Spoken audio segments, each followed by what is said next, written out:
Ada seseorang buatkan iklan kepada Syekh Ahmad Jamhuri akan datang, Kiai Jamhuri. Saya langsung buatkan dalam Facebook saya, itu bukan lagi kiai, itu dah gelar syekh itu. Letakkan orang pada tempatnya. Sudah. Tadi ini yang baru-baru ini saya kejadian melihat orang itu perang antara masalah kalam, kembali lagi pada masalah kalam. Semuanya menjawab dengan kemarahan emosional, bukan dengan keadaan ingin cari kebenaran. Mendukung kata-kata syekhnya. Iya, kalau memang mau didukung datangkan dalil. Betul tidak? Datangkan dalil. Baik dia secara nakal maupun akal. Itu aja. Macam contoh, saya tidak ada ta'assub sedikit pun dan siapa saja guru-guru saya, tapi saya sangat menghormati semua guru saya. Walaupun berbeda pendapat saya dengan mereka. Seperti Syekh Mahmud Said Mamduh, beliau ketika saya pulang ke Indonesia, beliau menangis. Setahu saya tidak ada orang muridnya yang pulang ke kampung menangis kecuali Syekh Mahmud kepada saya ketika saya pulang. Tapi walaupun demikian, saya punya perbedaan pendapat dengan beliau. Karena beliau Hizbut Tahrir, sementara saya Hizbul Hur. Saya partai merdeka, tidak ada punya partai. Dia punya Hizbut Tahrir. Tapi saya sangat menghormati beliau, sangat mencintai beliau dan suka mendoakan beliau. Ada dua perkara yang saya doakan. Saya suka mendoakan guru-guru saya dan saya suka juga mendoakan murid-murid saya. Selalu saya kata, ya Allah ya Tuhanku, berikanlah kesehatan, berikanlah hidayah, taufik, kekuatan kepada guru-guruku sekaliannya. Ya Allah ya Tuhanku, berikanlah rahmatmu, barakatmu, hidayahmu kepada orang yang belajar dengan saya. Itu selalu saya doakan. Jadi hilangkan rasa ketasuban. Ini nggak terjadi macam kemarin tuh, macam di Kedah, macam di apa. Perang mereka masalah kalam nih. Setiap orang angkat suara, tapi mana dalilnya yang ingin kita lihat? Dalilnya mana? Sampai sekarang ketika mereka mengatakan kalam guru saya benar, satu dalil pun saya belum lagi dapat menerimanya. Satu dalil pun. Ayo mari kita melihat bagaimana perkataan seperti Syekh Abdul Qadir. Saya tidak ta'assub dengan beliau, dia orang Mendeleng. Ibu saya orang Mendeleng, saya belajar Mendeleng. Syekh Abdul Qadir mengarang beberapa kitab dan beberapa kitabnya itu penuh dengan isi Wahabi. Apakah dia Wahabi? Tidak Wahabi. Tapi bagaimana dia boleh karang kitab itu? Wallah alam. Mungkin ada tekanan, mungkin ini, mungkin itu. Kita mesti paham. Ada beberapa kitab diantaranya syarah kitab Aqidah Tahawiyah itu beliau jelas-jelas Aqidah Wahabi. Mau kita agak, oh ini Syekh Abdul Qadir yang kata, kita ikut. Rusaklah kita. Rusak kita. Kenapa? Pas ketika dia sebutkan itu perkara Wahabi. Udah? Oke. Selesai kita masalah bagaimana memahami paham Mu'tazilah terhadap kalam. Qadiyah ini kira-kira paham tidak tuan-tuan sekaliannya? Biar kita masuk kepada qadiyah yang kedua. Qadiyah yang kedua adalah qadiyah mujassimah. Wa amma mujassimatul qailina bi hululil kalamil al-mu'allafi min al-huruf wa sauti hadatsaini fi dzatillahi ta'ala. Adapun kelompok mujassimah, apa itu kelompok mujassimah? Saya sudah terangkan apa makna tajsim sebelumnya. Setiap golongan yang mentajsimkan Allah itu adalah kelompok mujassimah. Dan mujassimah ini juga termasuk kelompok musyabbihah. Ya, atau kelompok hasyawiyah. Karena jeleknya mereka ini terlampau banyak namanya. Karena jeleknya mereka terlampau banyak namanya. Digelar dengan mujassimah. Digelar juga dengan musyabbihah. Karena kapan dikatakan musyabbihah? Karena musyabbihah ini adalah apabila dia telah menyamakan Allah walaupun dengan sedikit saja daripada perumpamaan persamaan dengan makhluk Allah Subhanahu wa ta'ala. Sama ada perumpamaannya dengan sifatnya, dengan keadaannya, dengan perbuatannya. Itu dikatakan dengan musyabbihah. Disifatkan tangan Allah dengan tangan makhluk, musyabbihah. Disifatkan Allah Subhanahu wa ta'ala itu hal keadaannya duduk, musyabbihah. Itu semua sudah lewat kita ceritakan tentang apa ya definisi duduk ya. Yang sampai sekarang mungkin masih lupa definisi duduk. Padahal setiap hari duduk, no? Masih ingat lagi? Oke, itu namanya musyabbihah. Nah, ini mujassimah ini sama aja, nggak ada beda. Yang mereka mengatakan hulul. Kemarin waktu saya sama Syekh Maulana Syekh Al-Faqih Syekh Nuruddin Banjar, saya katakan Wahabi ini Maulana, dia punya akidah paling buruk sedunia. Karena Syekh, beliau mereka ini mengiktikadkan Allah Subhanahu wa ta'ala dengan sifat hululiyah. Dan sebagian orang tidak tahu apa makna hululiyah. Yang tahunya hululiyah itu seperti Siti Jenar, Hallaj, yang mengatakan anallah wa fi jubbati Allah. Saya Allah, dalam tubuh saya, dalam jubah saya ini Allah. Kenapa? Karena dia bersangka Allah itu masuk dalam tubuhnya. Demikian juga sebagian sekte yang ada pada orang Kristen. Ada sekitar beberapa pendapat. Pertama, mereka mengatakan hakikat Isa itu adalah pertama, dia lahir sebagai manusia, kemudian ketika setelah dewasa diangkat menjadi Tuhan. Kedua, dia seorang manusia biasa. Kedua, setelah dia dewasa, Tuhan masuk ke dalam tubuhnya. Ketiga, dia memang benar-benar anak Tuhan yang dilahirkan. Jadi sebenarnya orang Kristen padri-padri dahulu, mereka berbeda pendapat tentang hakikat Nabi Isa. Yang mengatakan hakikat Isa itu setelah dewasa baru diangkat Tuhan. Mereka menafikan Tuhan itu karena lahir daripada perempuan. Sudah dewasa baru diangkat jadi Tuhan. Ada yang mengatakan Tuhan masuk ke tubuh Isa karena nggak akan mungkin ketika dia keluar itu Tuhan. Yang keluarnya pun daripada kemaluan. Maka mesti setelah dia dewasa Tuhan masuk ke tubuhnya, maka jadilah dia Tuhan. Ini kelompok yang pemahaman ini namanya hululiyah. Apa namanya? Tuhan masuk ke makhluk.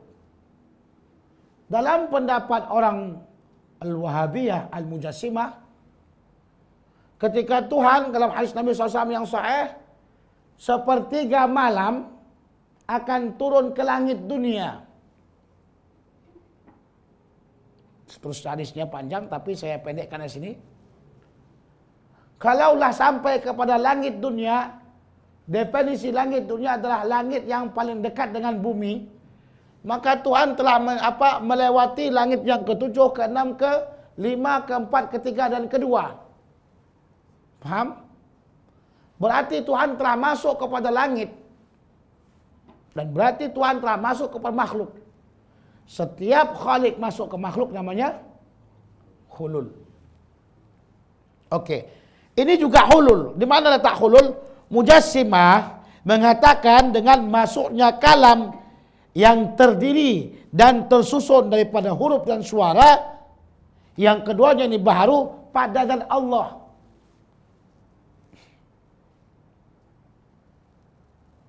Huruf dan suara makhluk tidak. Sama makhluk dengan pendapat daripada Mu'tazilah, makhluk karena Allah yang ciptakan. Tapi bezanya Mujassimah ini, dia kata itu huruf dan suara masuk kepada zat Allah, diikat, disatukan kepada zat Allah, maka namanya hulul. Sementara tadi Mu'tazilah kata takkan mungkin kita masukkan suara dan huruf kepada zat Allah. Karena kedua-duanya itu baharu. Maka mereka tetapkan huruf dan suara baharu. Kalau begitu Quran baharu, makhluk. Di sini wak Mujassimah kata tak boleh gitu. Kita tak boleh kata huruf dan suara itu begitu. Kita tidak boleh kata Quran ini makhluk dan baharu. Mesti kita katakan juga Quran ini bukan makhluk, bukan baharu. Jadi bagaimana caranya? Oh, langsung huruf dan suara itu diletakkan kepada zat. Jadi kalau begitu hulullah dia. Makhluk masuk kepada Khalik.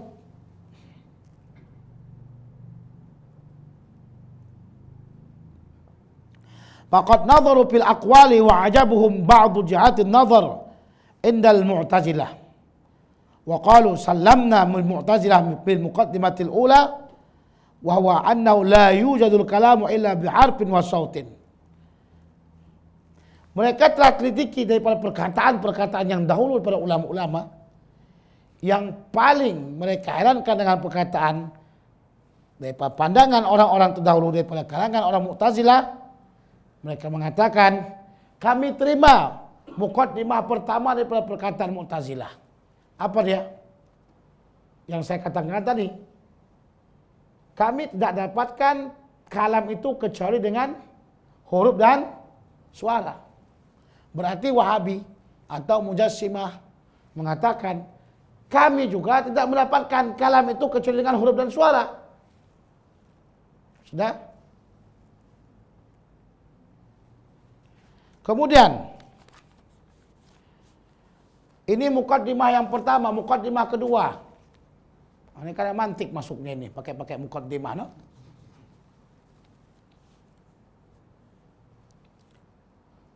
Berkata Mujassimah, lamma kana la yujadu kalamu illa biharfin wa sautin bil ma'na nafsihi alladhi yuriduhu al-mu'tazilah wa lamma kana Allah thabata annahu mutakallim wa kana kullu mutakallimin la yuqalu anhu innahu mutakallimun illa idha qama al-kalamu fihi lazima an yakuna Allah qad qama fi nafsihi wa dhatihi al-kalam alladhi wa harfun wa sautun.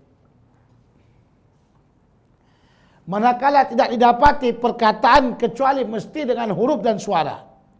Dengan makna yang terdapat pada zatnya itu, pada dirinya itu. Dan yang diinginkan Mu'tazilah, manakala Allah Subhanahu wa taala telah sabitlah dia itu mutakallim. Semua beretikat, baik Mu'tazilah, Mujassimah, ahli sunnah daripada Asy'ariyah mengatakan Allah mutakallim. Nah, dia kata memang tetap Allah itu mutakalim, dan setiap mutakalim tidak boleh dikatakan daripadanya dia itu mutakalim kecuali apabila berdiri perkataan itu padanya. Maka lazimlah bahwa Allah SWT telah berdiri pada diri sendiri. Dan wajib zat Allah SWT yang perkataan tersebut ada pada huruf dan ada pada suara. Jadi kalau Allah berkata dengan diri sendiri, ya, maka mesti juga ada pada suara dan suara, ada suara dan ada huruf. Jadi muqaddimah yang kedua nih, dia tak terima, dia kritik Mu'tazilah. Oke, kamu katakan setiap perkataan mesti bersumber daripada suara dan huruf. Tapi muqaddimah keduanya tidak boleh disatukan perbuatan tadi yang dikatakan huruf dan suara, tak boleh disatukan dengan zat. Itu kami tak terima. Karena yang bicara itu Allah. Kalau Allah yang bicara, tentu walau manapun dia huruf atau suara tetap diletakkan ke Allah. Paham? Paham bedanya mana Mu'tazilah dengan Mujassimah? Maka mereka letakkan suara yang baharu, huruf yang baru kepada zatnya Allah Subhanahu wa taala. Mu'tazilah tidak meletakkan suara dan huruf yang baru kepada Allah, tapi dia sebutkan pada yang lainnya, yaitu dikatakan makhluk. Thumma ba'du at-tawa'if min al-mujassimah yaqulu hadzal harf wa sautu qadimun. Ada sebagian daripada kelompok Mujassimah mengatakan huruf dan suara yang ada pada Quran itu qadim. Ini lebih teruk lagi nih. Dan ini pernah saya baca. Kalau nggak salah saya karangan Ibnu Utsaimin kalau nggak saya baca. Dia kata Al-Quran itu hurufnya dan tulisannya itu qadim. Apa yang kita baca, dzalikal kitabu la raiba fihi hudan lil muttaqin. Ini katanya qadim. Allah. Sementara bagi kita Al-Quran yang dibaca itu bukan qadim, itu makhluk. Karena masalah inilah Imam Bukhari memohon kepada Allah Subhanahu wa taala agar diwafatkan kalau memang wafat itu lebih baik darinya. Permasalahan lafzi bil Quran makhluk. Imam Muslim dengan beraninya mengatakan kepada orang-orang Hanabilah, orang-orang Mujassimah, lafzi bil Quran makhluk. Yang aku melapaskan Quran ini adalah makhluk. Bagaimana kita boleh melapaskan Quran dikatakan qadim? Kalam Allah itu qadim. Kita yang bacanya. Sebelum kita baca ada dia. Penerangan tentang baru, adanya sesuatu sebelumnya tidak ada.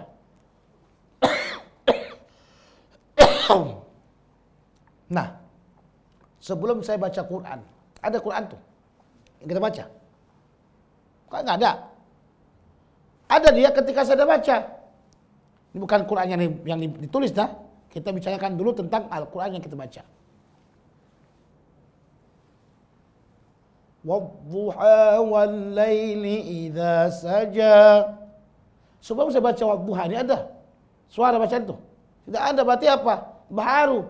Tapi sebagian kelompok Mujassimah mengatakan yang kita baca ini baru. Bukan. Dia kata ini qadim. Yang tertulis di dalam Quran yang kita tengok yang dicetak itu qadim, kata mereka. Bahaya nggak itu? Bahaya. Kalau menurut penelitian saya, pendapat Mujassimah ini lebih bahaya dibandingkan pendapat Mu'tazilah. Yang Mu'tazilah ini kena terlampau ingin sucikan Allah dari yang baru, dinafikannya Al-Quran ini masuk kepada bab-bab atau masuk kepada zat Allah. Agar jangan sampai katakan Al-Quran yang bersuara dan berhuruf ini qadim. Tapi Mujassimah dengan beraninya telah meletakkan sesuatu yang baru kepada Allah, dirubahnya dengan perkataan itu adalah qadim. Allah. Dua kesalahan lagi udah dibuat. Di mana kesalahannya? Pertama, meletakkan benda yang baru kepada zat Allah yang qadim. Yang kedua, menganggap yang baru itu qadim. Kalau Mu'tazilah kesalahannya mana? Satu saja.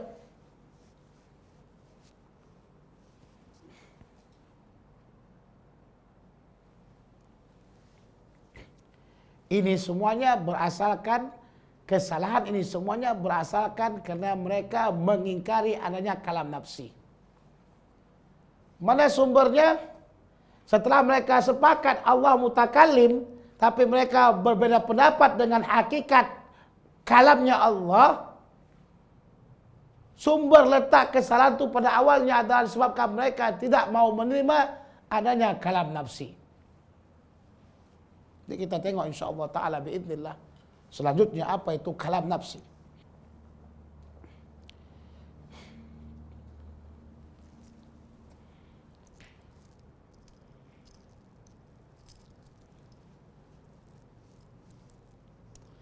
Walakin hadhihi ta'ifah la yaltafitu ilaiha baqil mujassimah bal yakhjaluna minha wa yuhawwaluna fi wujudiha. Akan tetapi Kelompok Mujassimah yang lainnya tidak memandang ini pendapat-pendapat Mujassimah yang telah mengatakan Quran itu qadim, hurufnya itu, suaranya itu. Bahkan mereka tinggalkan hal tersebut dan mereka coba untuk mengatakan bahwasannya tidak ada Mujassimah yang seperti itu. Nggak ada. Nggak ada itu Mujassimah yang mengatakan Al-Quran yang dibaca qadim, Al-Quran yang ditulis qadim. Nggak ada. Tapi padahal saya juga pernah membaca pendapat sebagian daripada orang-orang Wahabi yang menganggap Al-Quran yang tertulis itu qadim.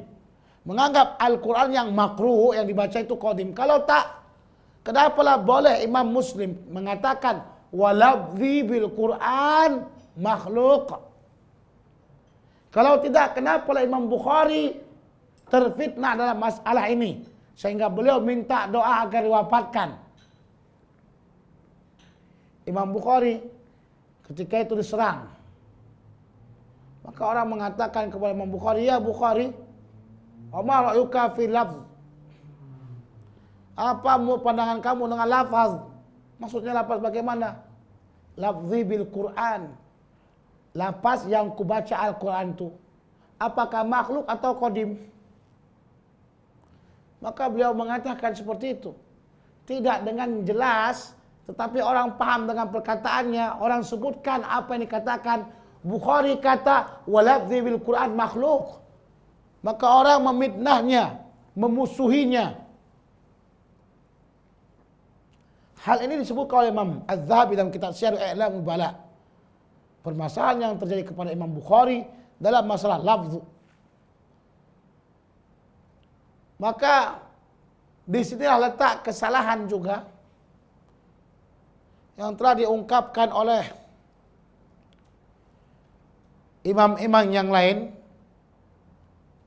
terhadap Imam Ahmad radhiyallahu taala anhu. Disebabkan oleh Imam Ahmad tidak menyatakan dalam keadaan jelas, menjadikan banyaknya ahli bid'ah di belakangnya menggunakan lafaz Imam Ahmad.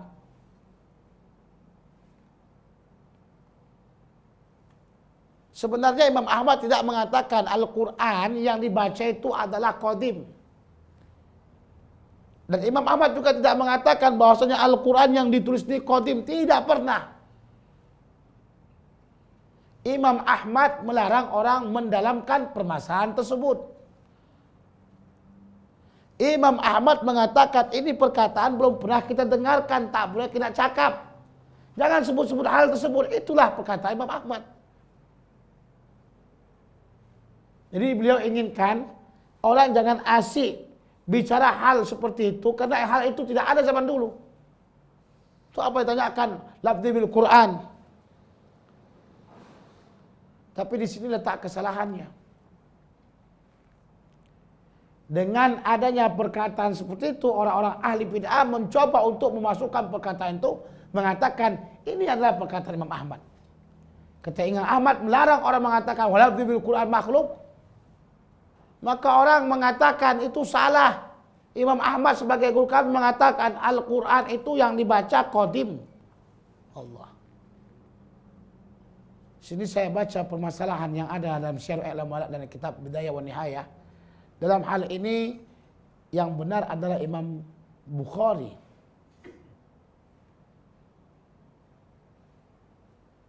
Dan perkara ini bukan masuk kepada bab Mu'tazilah karena Mu'tazilah memang langsung mengatakan Al-Quran makhluk. Apa bedanya? Kita bedakan Al-Quran yang tertulis, Al-Quran yang dilapaskan itu makhluk. Tapi kalau Al-Quran itu qadim. Paham bedanya? Kalau ditanya apakah Quran qadim? Ya, Quran qadim. Tapi kalau ditanya apakah Quran yang ditulis dalam mushaf qadim? Tak, itu makhluk. Karena setelah diciptakan. Apakah Al-Quran yang dibacakan ini qadim? Tak, itu makhluk. Paham bezanya? Menurut Imam Ahmad ini tak boleh disebutkan. Karena nanti buatkan wa'am, buatkan masalah. Karena benda ini tidak pernah diceritakan. Tapi Imam Ahmad salahnya beliau tidak tahu akan datang, orang akan datang lebih dahsyat lagi bid'ahnya. Maka perlu penetapan hal seperti itu. Sama seperti beliau telah memusuhi Imam Al-Harits Al-Muhasabi hanya gara-gara Imam Harits Al-Muhasabi membuat karangan untuk menolak orang-orang bid'ah. Sebenarnya Imam Ahmad tidak menyalahi daripada Imam Harits Al-Muhasabi dalam masalah atikat dan sebagainya. Tapi beliau ingkarkan tulisan tersebut untuk menolak orang-orang ahli bid'ah. Karena bila kita sebut kebid'ahannya maka akan makin banyak lagi bid'ahnya. Itu juga diserahkan oleh Syekh Abu Ghuddah. Karena jika kita memang berhadapan dengan ahli bid'ah, mesti kita jidal dengan hikmah sebagainya, dengan keilmuan ilmiah. Bukan dibiarkan begitu saja. Kalau kita biarkan begitu saja, maka pada akhirnya makin meluaslah ahli bid'ah. Sebab itulah apa penyebabnya banyak ahli bid'ah Hanabilah, Mujassimah melengketkan diri mereka kepada Imam Ahmad karena Imam Ahmad tidak mau menjawab hal-hal seperti itu. Paham tidak? Kalau orang muda mengatakan itu perkata Imam Ahmad, padahal Imam Ahmad tidak mengatakan hal seperti itu. Sama seperti tadi dikatakan Al-Quran yang dibacakan itu mereka kata qadim. Pada siapa? Imam Ahmad. Padahal Imam Ahmad tak berkata begitu. Paham tidak? Ini jadi masalah.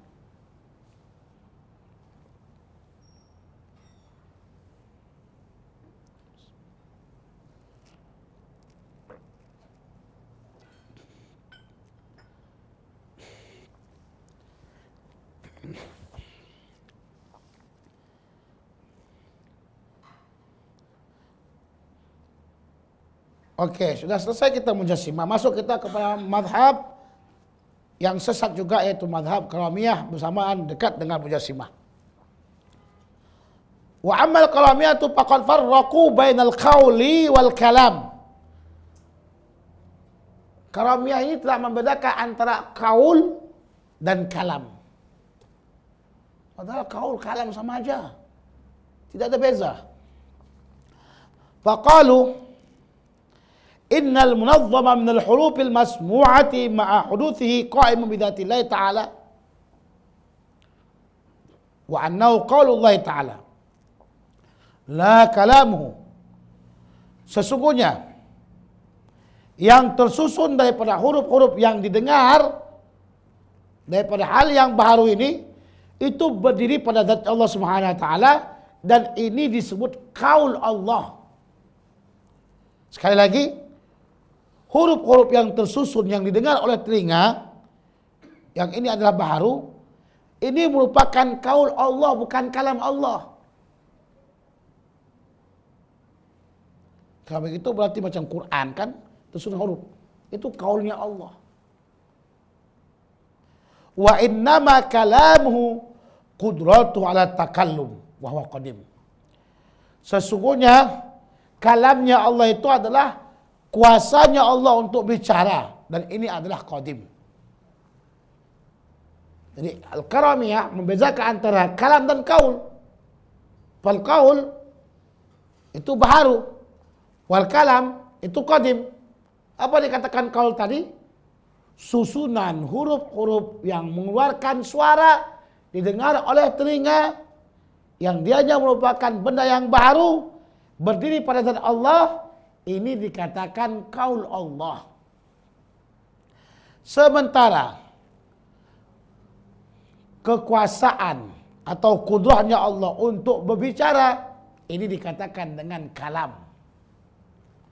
Dan ini adalah qadim. Wa hadza qaribu min qauli Ibnu Taimiyah wa atba'i. Fa innahum yaquluna inna Allah mutakallimun bi harfin wa sautin hadithaini. Ay kullu kalimatin hadithatin wa kullu kalimatin tasbaquha kalimatun wa hadha ila nihayah. Wa hadha wa tasassub fi hawaditsil qaimati bi dzatillahi ta'ala inda Ibnu Taimiyah. Pendapat Karamiyah ini hampir serupa dengan pendapat Ibnu Taimiyah yang mengatakan bahwasanya Allah Subhanahu wa taala berbicara dengan huruf dan suara. Ini yang saya dengarkan sebagai orang ini kata Allah itu berbicara dengan huruf dan suara. Kalau dia ingin kata berkata, kalau tak ingin diam dia diam dia. Maksudnya tiap-tiap kalimat yang baharu dan tiap-tiap kalimat yang didahulukan dengan kalimat yang lain itu adalah baharu sampai pada akhirnya. Dan inilah yang dikatakan dengan mata rantai baharu yang berdiri pada zat Allah Subhanahu wa taala. Karena dikatakan tadi Allah berbicara dengan huruf dan suara, yang kedua-duanya itu suara dan huruf adalah merupakan baharu. Berarti pendapat beliau ini hampir sama dengan Qaramiyah.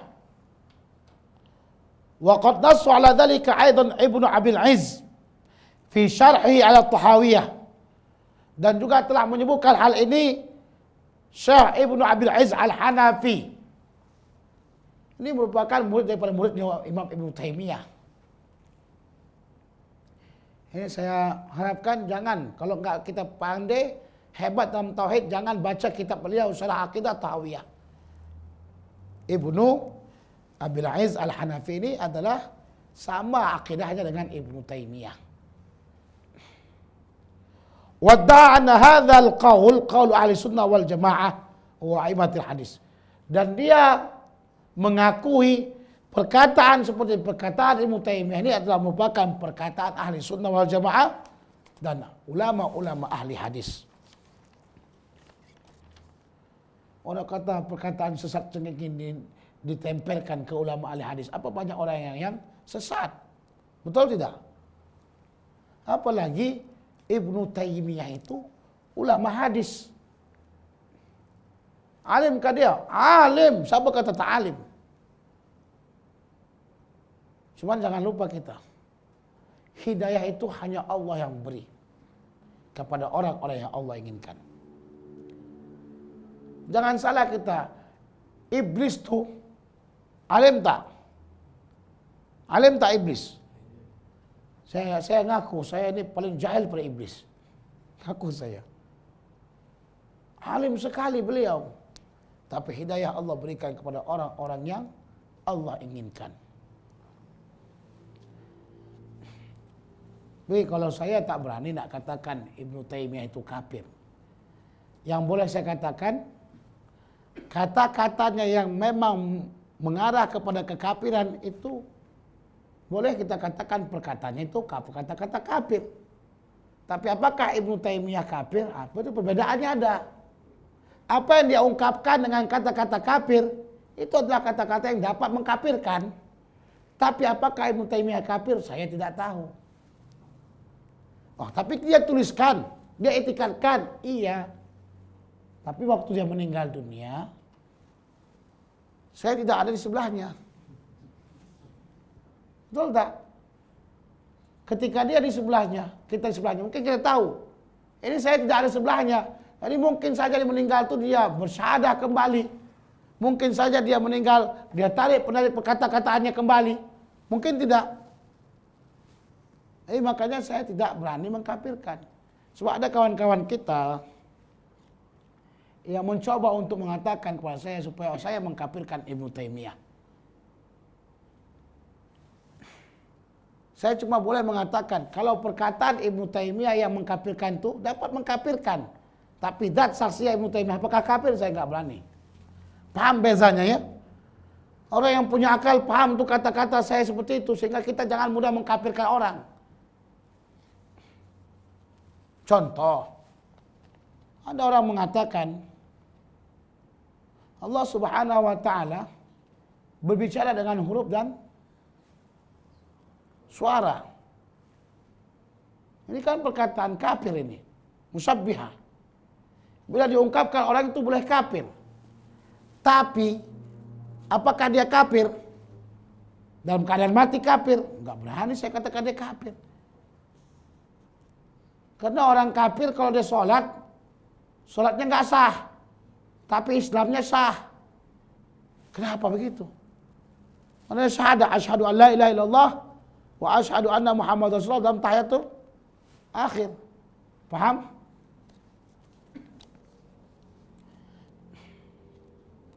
Apa ungkapan Imam Ibnu Abil Aiz dalam kitabnya? Beliau mengatakan wa tasi'u annahu lam yazal mutakalliman idza syaa wa mata syaa wa kaifa syaa. Ini lapas. Siapa yang pernah baca kitab yang dikarang oleh Pak Dail? Ada yang baca? Pengikut tauhid? Enggak ada. Apa nama kitabnya? Hah? Baqaratul Amani. Ada yang baca? Enggak ada ya? Oke. Bahan pembahasan di Indonesia, orang tidak ada baca tauhid kitab Melayu. Di Indonesia orang baca kitab tauhid kitab Arab semuanya.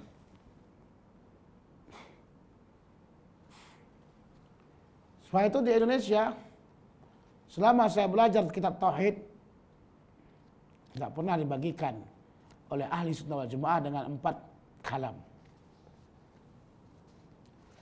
Maka ketika saya ditanya oleh sebagian murid saya lewat via Facebook, bagaimana begini, saya kata kitabnya Syekh Abdul Qadir bin Thalib pun kalau kau baca di situ ada pemahaman Wahabi yang sangat halus. Yang kalau kau tak paham kau akan terikut dengan kata-kata itu. Saya kata benar. Ada sebagian orang pondok menganggap itu memang pendapatnya ulama-ulama dahulu. Tapi siapa aja yang mendalami pemahaman Wahabi, tahulah dia itu adalah pemahaman Wahabi bukan Ahlussunnah wal Jamaah. Maka saya nasihati kepada dia, kamu mesti baca kitab Arab, jangan kitab Melayu. Kamu udah sampai ke Mesir juga masih tetap baca kitab Melayu. Itu kitab Melayu untuk orang awam di Malaysia. Betul tidak? Kalau sampai ke Mesir, apa kitab lagi kita baca? Bacalah Nihayatul Muhtaj. Seolah-olah kamu itu tidak ingin ambil air langsung ke sana. Baca Nihayatul Muhtaj, Mughnil Muhtaj. Apalagi kitab-kitab yang seperti itu baca, jangan kitab Melayu baca. Ya kadang-kadang kita nggak paham, tengok kitab Sabil Muhtadin, rujukan, tengok bagaimana pendapatnya. Sebagaimana pernah saya katakan dalam masalah, coba tengok baca kitab besar-besar, masalah kunut, kaifiat makmum dan imam kunut. Ini satu hal yang sangat-sangat saya bingungkan. Kenapa saya bingungkan? Karena pelaksanaannya di Indonesia dan Malaysia sama semuanya. Tapi kalau pelaksanaan di Arab beza.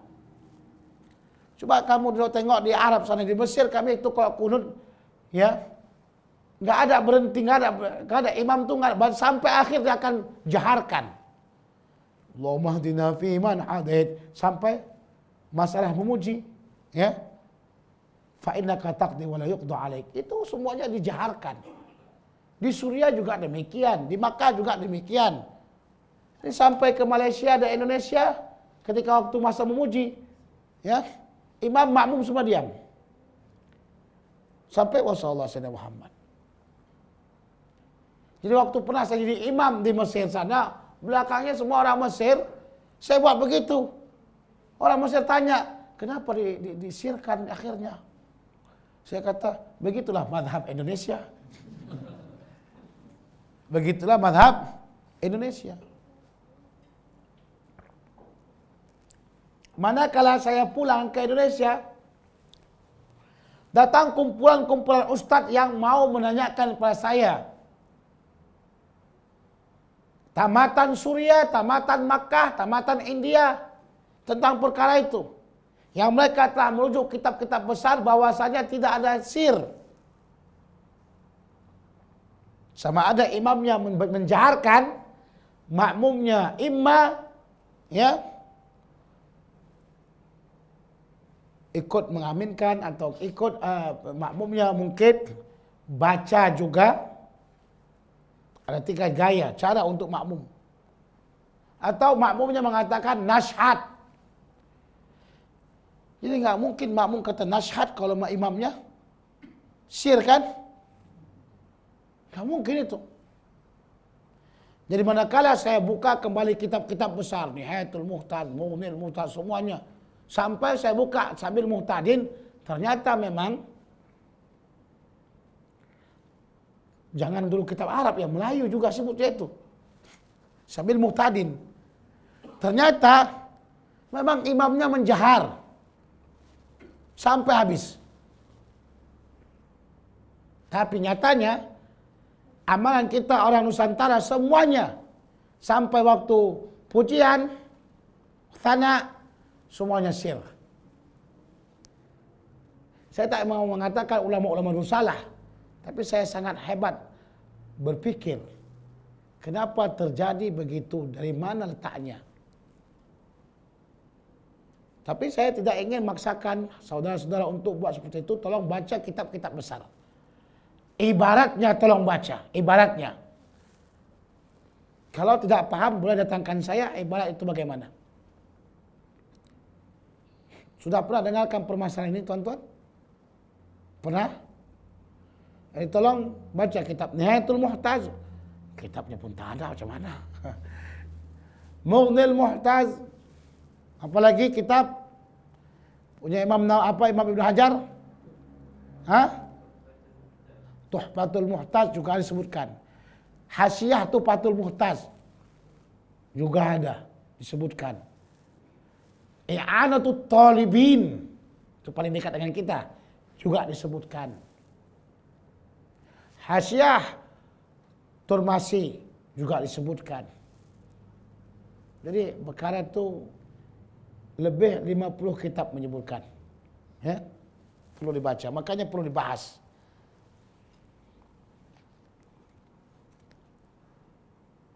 Tapi kalau dibahas jangan perang-perang sama orang. Kalau orang tuh dia sirkan, ya terangkan sama dia. Dia nggak mau juga, ya nggak usah perang, nggak bunuh-bunuhan.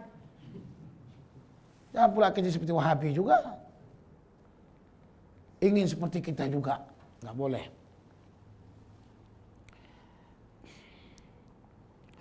Wa yatakallamu bi sautin yusma'. Allah berbicara dengan suara yang didengar. Tengok. Ini pendapat. Wa anna naw'al kalam qadim. Macam kata kalam dia ini adalah qadim katanya. Macam mana qadim dalam suara? Wa illam yakun sautul al-muayyan qadiman, walaupun suara yang dah ditentukan itu tidaklah qadim, tapi dia termasuk kalam yang qadim nau'nya. Wa hadzal ma'sur an a'immatil hadis wa sunnah, ini merupakan perkataan daripada para ulama-ulama hadis dan ahli sunnah wal jamaah.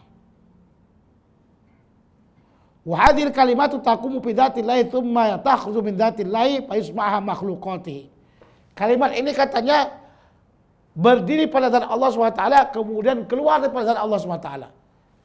Saut itu, suara itu berdiri pada zat Allah, dan dia akan keluar dari zat Allah kepada makhluk, dia dengar. Kemudian kata lagi, faqulu ma tahtaju bihil mu'tazil mimma yadullu ala annahu kalamu muta'allaqun masyiatihi wa qudratihi wa annahu la yatakallamu idza syaa wa annahu yatakallamu syai'an ba'da syai'in bahwa haqqun. Setiap apa saja yang diberikan hujah oleh Mu'tazilah dengan apa yang menunjukkan atas perkataan yang bersangkut paut dengan kehendak Allah dan kuasa Allah, dan sesungguhnya Allah bercakap dengan apa saja ketika dia ingin, dan Allah bercakap dengan sesuatu setelah sesuatu, ini benar, wajib menerimanya. Wajib pula menerimanya. Menerima apa? Menerima perkataan Allah itu bercakap dengan suara, dengan huruf, dan bercakap dengan sesuatu setelah sesuatu. Kan kalau kita kata, saya mau makan. Makan itu setelah apa? Saya. Segala tarkib pada hakikatnya dalam ahli sunnah wal jamaah, segala tarkib, segala susunan itu baru.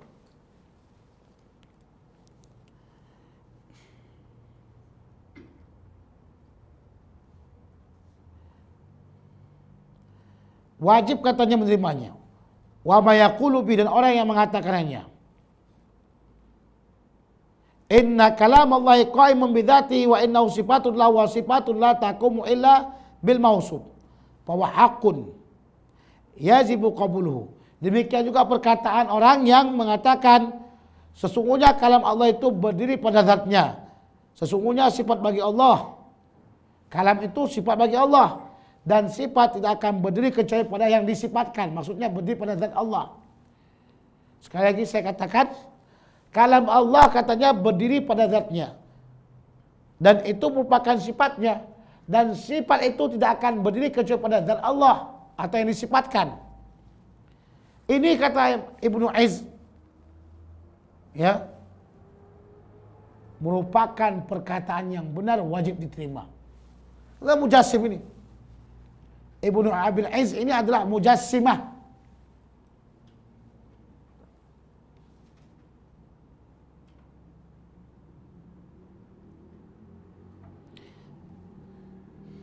Yajibul akhdhu bima fi qawli kulli min at-ta'ifataini min as-shawab.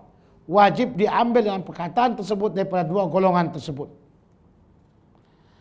Wal udulu amma yuridu syar'u wal aqlu min qawlin kulli minhuma. Sementara kalau dia lari daripada perkataan itu, tidak diterimanya, berarti dia telah tolak syara, akal dan nakal. Fa idza qalu lana fa hadza yalzimu an takuna al hawaditsu qamat bihi. Jikalau orang mengatakan, orang siapa ini umpamanya? Asy'ariyah. Mengatakan ini mewajibkan bahwasanya yang baru itu telah berdiri pada zat Allah, qulna hadzal qaul mujmal. Kami kata ini adalah perkataan yang ringkas. Wa man anqala qablahu wa ma anqala qablakum qiyamul hawadits bi hadzal ma'na bihi ta'ala min al-a'immah. Siapa orang sebelum kamu yang mengingkarkan adanya berdirinya hawadis atau hal-hal yang baru pada zat Allah SWT? Siapa? Wa nusus wal Qur'anu tatadammanu dzalika wa nusus a'immah aidan wa sharihul aql. Dia kata dalam nas Al-Qur'an dan hadis. Demikian juga nas-nas ulama terdahulu. Itu sudah ada. Kenapa mesti dibedakan atau tidak diterimakan tentang yang namanya baharu ini boleh masuk kepada zat Allah Subhanahu wa taala yang qadim. Ini saya bacakan daripada perkataan Ibnu Abil Izz yang sama dengan perkataan Ibnu Taimiyah, pengarang sarah kitab Tahawiyah. Ini merupakan pembohongan publik. Dan seolah-olah mengatakan mazhabnya Abu Hanifah ini sama dengan mazhabnya Ibnu Abil Izz. Padahal Ibnu Abil Izz ini merupakan orang yang terikut dengan pendapatnya Ibnu Taimiyah. Itu.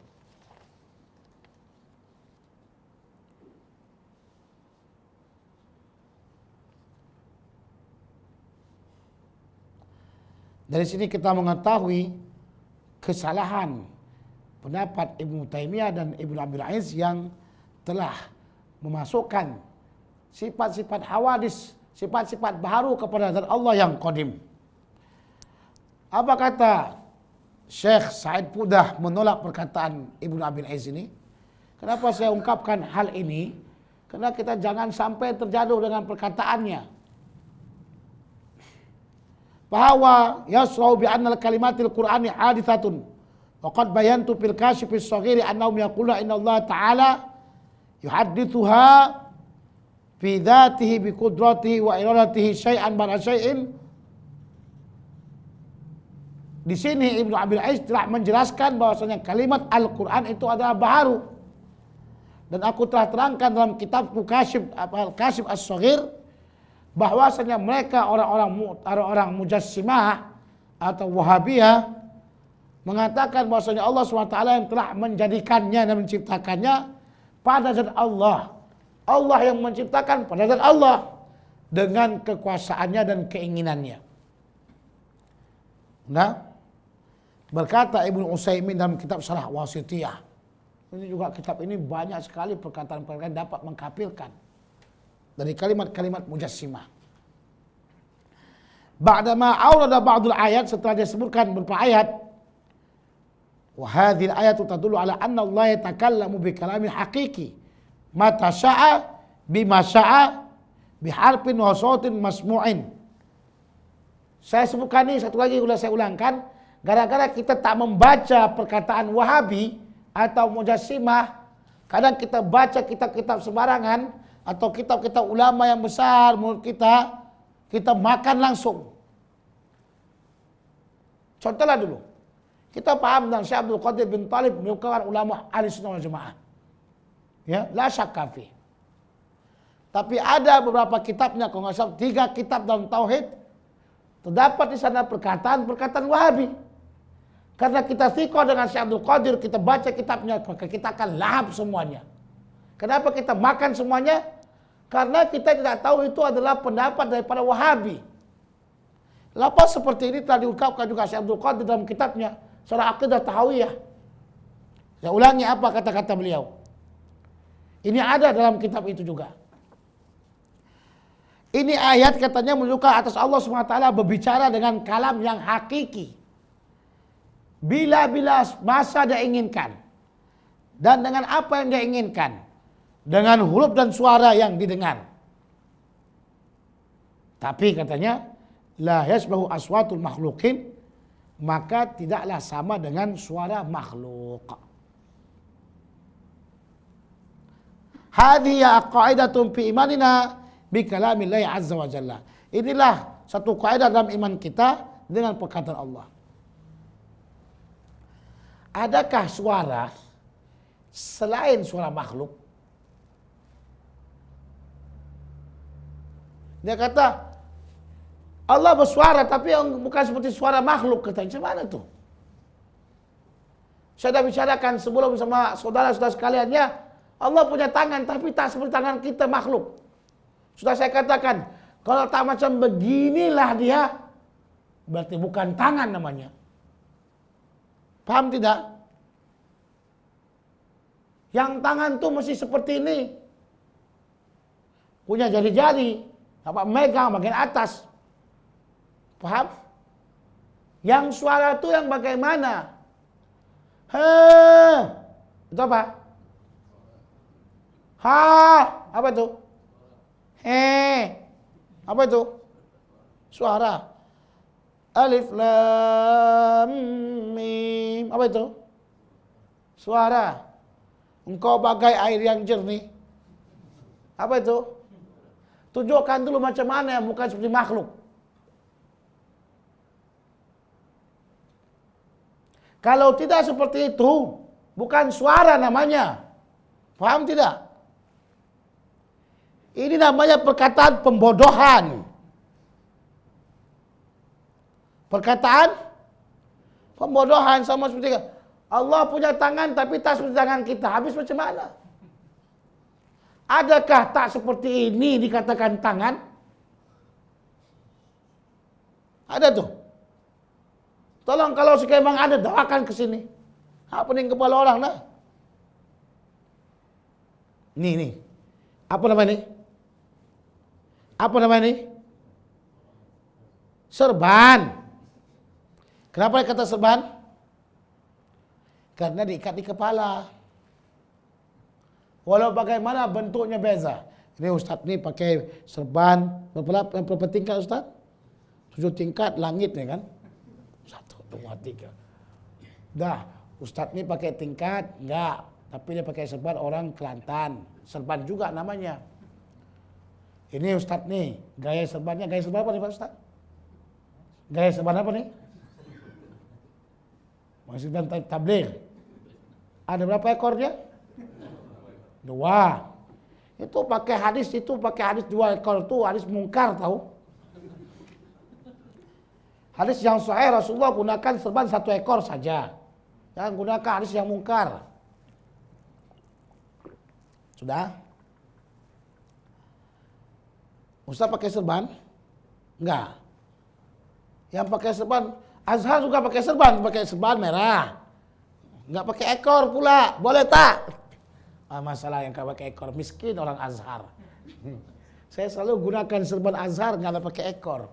Saya kata, Azhar miskin. Kenapa? Gak ada ekor. Sudah kecil. Memang Azhar ini tawaduk sekali. Bila itu kumpul orang Azhar dengan orang-orang Lubnan, Syam, semuanya kalah Azhar. Kalah mananya? Kalah serbannya, kecil sangat. Bila tengok orang Lubnan sama Suriah, sudah. Saya mau tanya, berbeza-beza bentuk nih, tetap juga dikatakan. Tapi kalau enggak seperti ini, yang diikat di kepala bukan serban namanya, tahu? Betul tak? Setiap benda yang diikat kepala namanya apa? Tapi kalau tak diikatkan kepala namanya bukan serban. Kok susah sangat? Oke, ini kita anggap serban lain nih. Ini serban. Ini serban. Letakkan begini. Namanya apa? Tairisan. Yang bertairisan ini syaratnya siapa? Pangkatnya mesti al-alama. Di Malaysia saya tengok banyak juga orang pakai begini. Mungkin bukan alama pun. Bukan alama, alama. Boleh kita buat begini. Udah? Ini kalau saya lilit begini, namanya serban. Walau bagaimanapun. Namanya apa nih? Serban. Si serban ini namanya. Kenapa? Definisi serban setiap yang diikatkan kepala. Kalau saya letakkan saja ini, namanya apa? Tairisan. Saya campak nih semuanya. Saya sepak serban nih. Tairisan itu bisa serban sini. Boleh letakkan lagi serban. Saya tak pakai serban. Pakai kopiah ini saja. Sudah? Saya letakkan serban saya di sini. Namanya apa? Kutroh. Orang Saudi pakai kutroh. Ya. Udah. Serban itu saya letak di sini. Namanya apa? Rida. Dah. Kemudian serban itu saya letak di sini. Namanya apa? Tali pinggang. Serban saya dirikan begini. Namanya apa? Kain. Susah kali. Maknanya apa maksud saya katakan itu? Kalau taklah seperti yang kita katakan itu kan suara namanya. Jangan bodoh-bodohkan orang. Ini tidak bodoh-bodohkan nama ini. Pendapat Ibnu Utsaimin. Allah punya perkataan dengan huruf dan suara yang didengar, tapi tak seperti suaranya makhluk. Habis huruf apa nama itu? Kita sudah bodoh di bodohnya lagi. Habis huruf apa? Dia kata punya huruf tapi tak seperti huruf-huruf makhluk. Punya suara tapi tak seperti suara makhluk. Karena huruf itu mesti punya suara. Dia kata, berapa huruf? 2. Berapa huruf? 2. Setiap suara, kan tadi sebelumnya sudah saya ceritakan, apa definisi suara? Suara adalah susunan daripada huruf-huruf. Jadi tidak bodohkan kita kalau begitu huruf apalah ini. Huruf Cina tidak, huruf Melayu tidak, huruf Jerman tidak, India tidak, Jepun tidak. Jadi huruf apa nama itu? Inilah. Mereka ini bercakap tidak pakai otak. Tak maaf saya dah.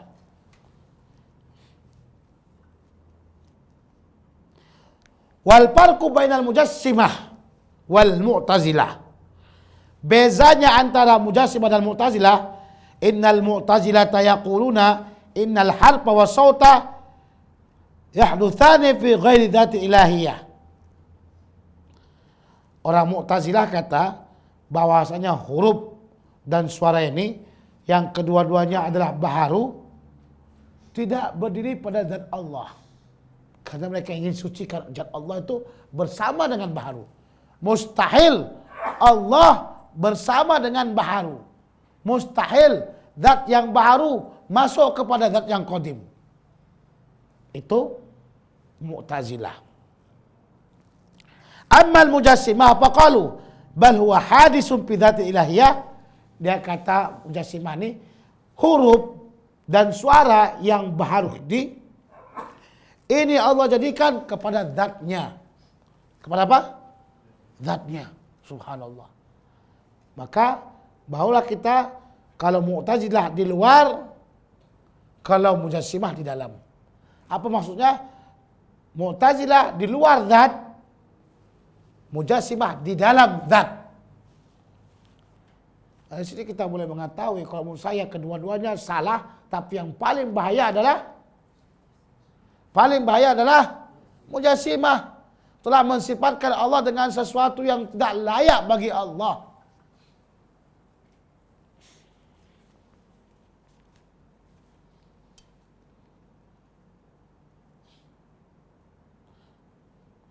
Fal Mu'tazilatu qalu innal kalama fi'lun min af'alillahi ta'ala wa kullu af'alihi hadithatun wal fi'lul hadith la yakumu bil fa'il.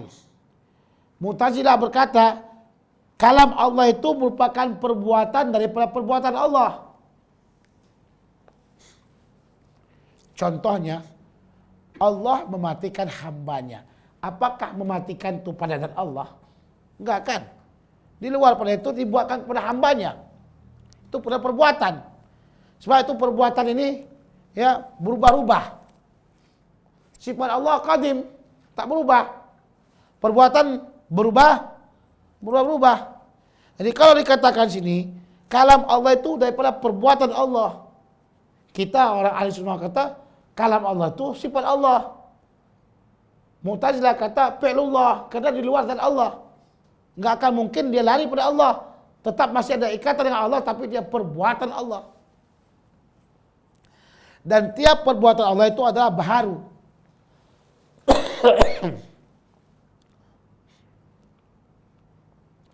Dan perbuatan yang baharu ini tidak akan berdiri kepada yang membuatnya. Perbuatan baharu itu tidak akan berdiri kepada yang membuatnya. Maksudnya tidak akan jadi sifatnya. Sebagaimana kita katakan, ya, si Zaid membunuh. Membunuh ini adalah perbuatan. Perbuatannya apakah dia berdiri pada fa'il? Milik sang pembunuh. Menurut mereka tidak.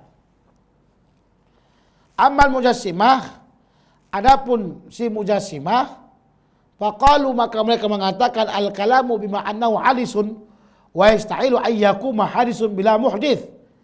Kalam yang dia itu merupakan benda yang baru, mustahil dia berdiri, ya, ayyakuma hadis, mustahil berdiri yang baru tanpa ada yang menciptakannya.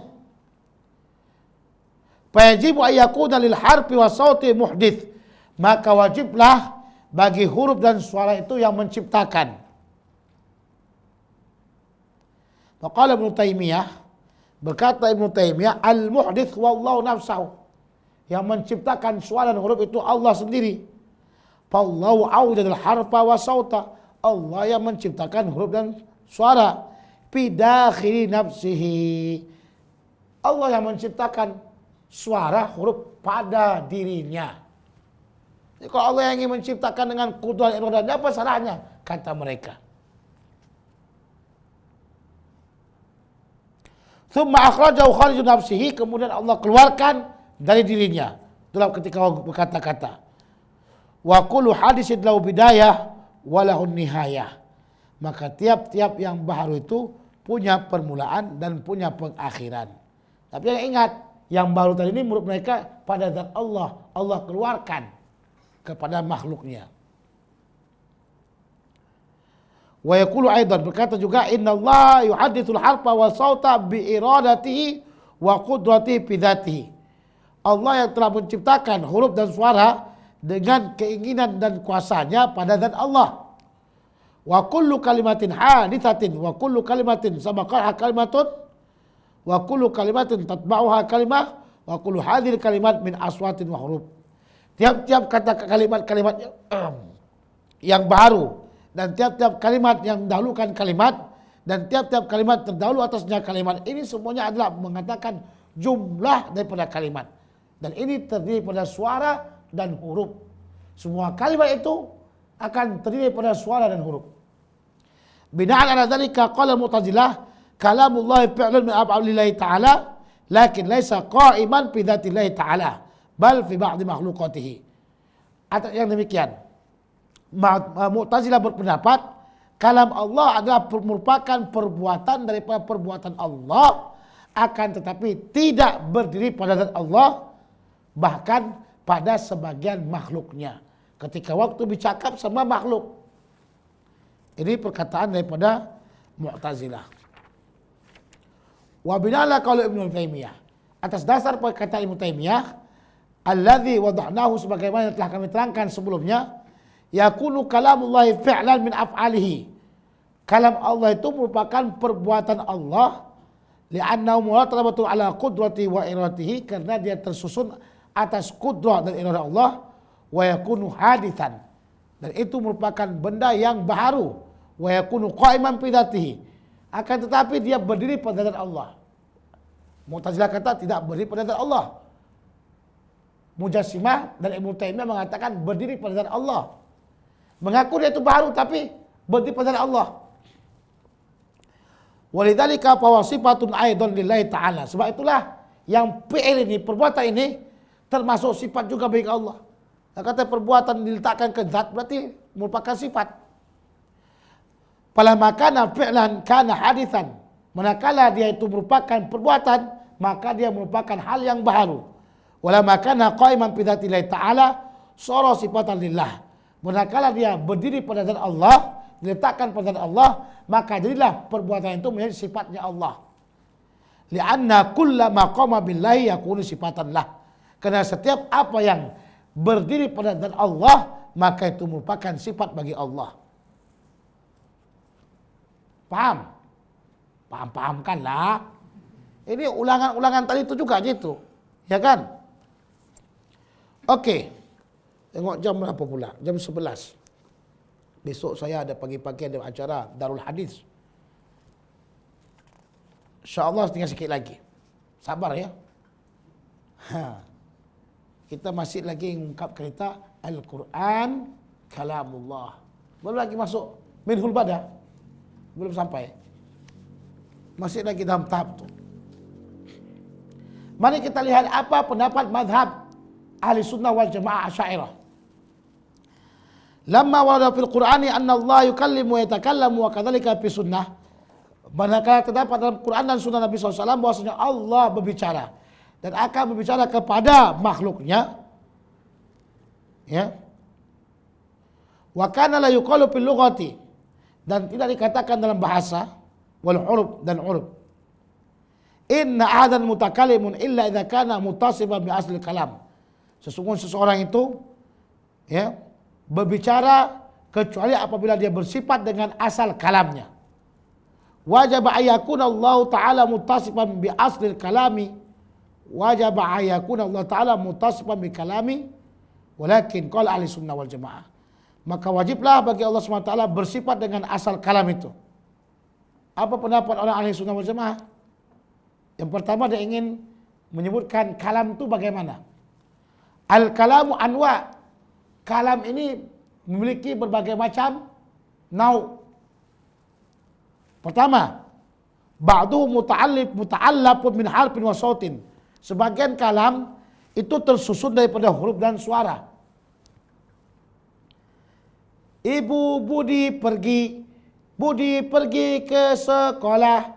Sekolah hancur kena angin. Itu semuanya susunan kalam. Namanya nau', ya. Kalam yang muta'allaqun min harfin wa sautin. Kalam yang tersusun daripada huruf dan suara. Bukan kecil-kecil kita sekolah rendah itu. Ini Ibu Budi. Jadi datang si Andi kata, masa Ibu Budi saja di sini? Ibu Andi mana katanya? Kawan saya ada yang begitu.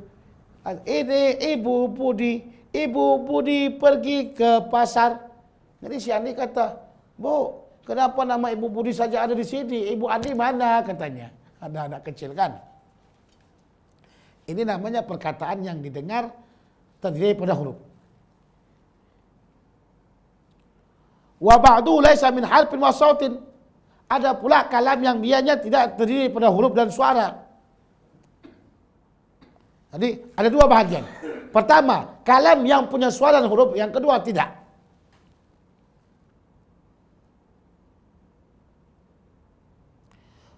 Kemudian Ahli Sunnah mengatakan, lamma kana al-harfu suatu kullun minhumma hadithan, wajib an yakuna Allah mutakalliman muttasifan bil kalami, imtana'a an yakuna muttasifan bil harfi wa sauti.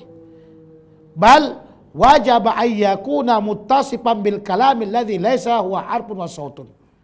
Manakala huruf dan saut merupakan tiap-tiap berupa keduanya itu adalah baharu. Sepakat Mu'tazilah, Mujassimah, Ahli Sunnah mengatakan huruf dan suara baharu.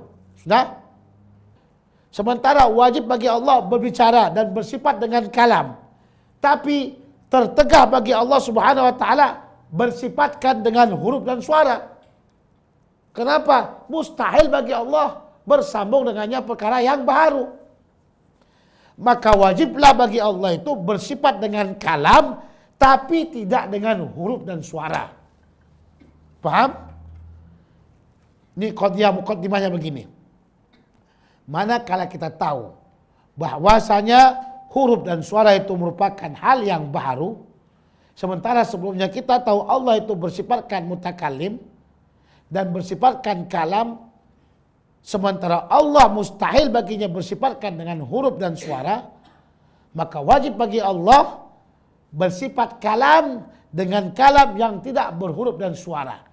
Sebab kalau Allah SWT bersifatkan kalam dengan huruf dan suara, sama juga dengan baharu. Dan itu mustahil bagi Allah. Paham? Falhasil, kesimpulannya, anna Allah Ta'ala muttasifun bisifatil kalami, wa hadhihi sifat laysa biharfin wa la sautin. Adapun Allah itu bersifat dengan kalam, dan sifat ini tidak boleh dengan huruf dan bersuara.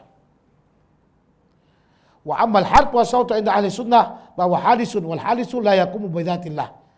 Menurut Ahli Sunnah wal Jamaah, huruf dan suara itu merupakan benda yang baharu, dan setiap baharu tidak boleh berdiri pada zat Allah.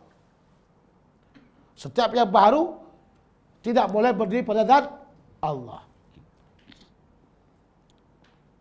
Tapi ada sebagian orang merasa aneh. Emangnya ada kalam yang tak punya huruf dan suara? Ada kita katakan Allah berbicara tanpa huruf dan suara. Emang ada? Apakah ada? Dikatakan ada.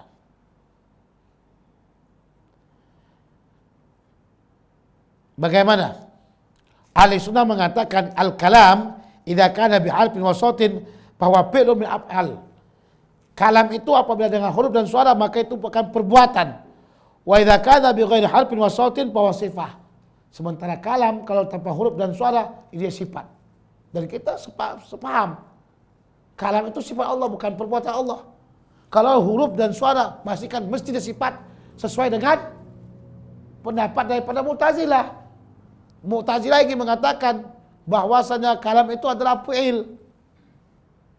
Kenapa? Karena terdiri pada huruf dan suara. Kita ingin mengatakan bahwasanya kalam Allah itu sifat. Kalau sifat mesti tidak punya huruf dan suara.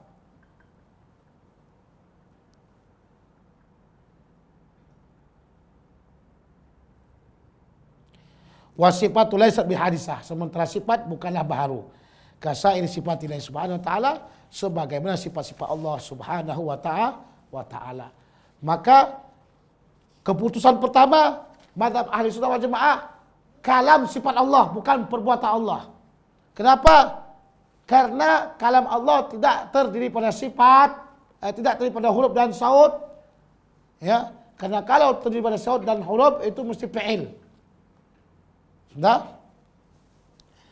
Maka perbedaan antara Ahli Sunnah wal Jamaah dan Mujassimah, Mujassimah berkata huruf dan suara adalah merupakan hal yang baharu, tetapi keduanya berdiri pada zat Allah Subhanahu wa taala.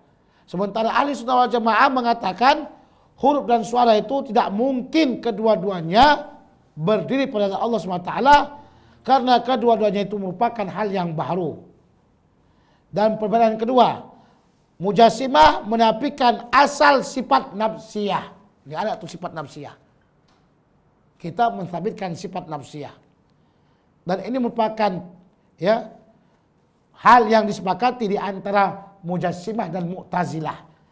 Jadi Mu'tazilah dan Mujassimah mengingkarkan adanya sifat nafsiyah, mengingkarkan kalam nafsi. Sudah? Padahal kalam nafsi itu ada. Contoh, Tuhan diam sekarang nih, bercakap tidak Tuhan? Diam, bercakap tidak? Tak bercakap kan? Kalau diam Tuhan begini, kira-kira ada nggak perkataan dalam hati?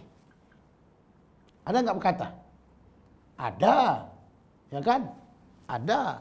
Entah, nanti aku pulang nanti tidak makanlah aku, nanti pulang nanti aku tidak pergi. Itu kalam nafsi itu tidak terdiri pada huruf dan suara. Ini salah satu daripada dalil madhab ahli sunnah wal jamaah. Ya, jadi persamaan Mujassimah dengan Mu'tazilah, mereka menafikan kalam nafsi. Sudah? Kemudian antara perbedaan Mujassimah yang pertama dengan kita, mereka mengatakan suara dan huruf. Yang keduanya baru, itu berdiri pada zat Allah. Kita kata kedua yang baru tidak berdiri pada zat Allah. Ini sama dengan Mu'tazilah yang mengatakan tidak berdiri pada zat Allah. Cuma beda dengan Mu'tazilah mengatakan bahwasanya itu af'al. Kita kata itu sifat. Kenapa mereka katakan itu af'al? Karena mereka mengingkarkan sifat nafsi atau kalam nafsi. Kita mentabitkan kalam nafsi. Jadi saya rasa malam ini hanya sampai ini saja kita bahas sampai jam 11 lewat ya. Maknanya kita belum lagi sampai pada tahap habisnya bab cerita Quran. Di sini kita hanya membedakan apa pendapat Mu'tazilah, Mujassimah dan ahli sunnah wal jamaah. Dari sini boleh kita sudah memahami ya perbedaan di antara madhab-madhab yang ada. Paham kira-kira tuan-tuan? Ada pertanyaan? Ada pertanyaan? Ada pertanyaan? Alhamdulillah paham semua, no? Ya. Kalau saya tengok Syekh Nuruddin, kalau ada pertanyaan banyak yang tanya. Terbab tauhid ni ada pertanyaan, semua paham belaka. Alhamdulillah. Jadi kita hanya bicara tentang pertama ini hal yang paling penting sekali. Letak perbedaan antara kalam menurut Mu'tazilah, Asy'ariyah dan Mujassimah. Dan kita lihat di sini tentang kesalahpahaman mereka terhadap kalam Allah Subhanahu wa taala. Yang satu terlampau mensucikan sehingga menafikan sifat Allah, yang satu pula terlampau mengisbatkan sehingga masukkan hal yang baru kepada Allah. Dan kita ahli sunnah jemaah berada pada pertengahan. Kita sabitkan kalam Allah, satu. Kedua, kita sabitkan bahwasanya Allah Subhanahu wa taala tidak berbicara dengan sifat dan suara, dengan suara dan huruf, ya. Dan kita mengatakan bahwasanya Al-Qur'an kalam Allah Subhanahu wa taala. Nanti dari sini akan sampai pada tahap Al-Qur'an itu bagaimana. Ini dalam perang dunia kedua dulu. Pembunuhan ulama-ulama besar disebabkan ikhtilaf masalah kalam. Ya. Mudah-mudahan Allah SWT berikan kepada kita pemahaman yang benar. Amin ya rabbal alamin. Rabbana anfa'na bima 'allamtana, Rabbi 'allimna alladhi yanfa'una, Rabbi faqihna wa faqih ahlana wa qarabati lana fi dinina ma'al kulli untha wa dzakar wa sallallahu sayyidina Muhammadin wa ala alihi wa sahbihi wa sallam. Alhamdulillahil alamin.